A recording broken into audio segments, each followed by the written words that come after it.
Today is Monday, August 7th. This is the 1976 Cadillac Eldorado trunk closing mechanism. This unit has been completely rebuilt for my friend Kevin in Ohio.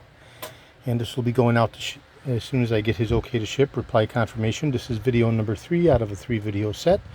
I'm going to be doing a functional validation test under power and showing how the mechanism extends and retracts and how the push rod actuates the enablement and disablement.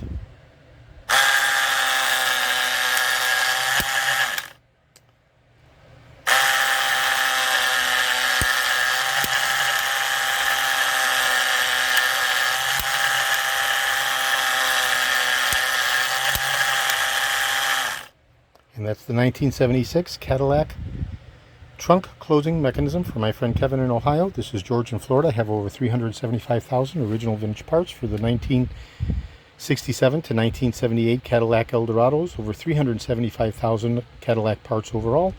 I'm best known for my restoration of the Cadillac steering wheels, the tilt and telescopic steering columns, the power seat mechanisms, the instrument clusters, and other critical, hard-to-source, original vintage Cadillac items.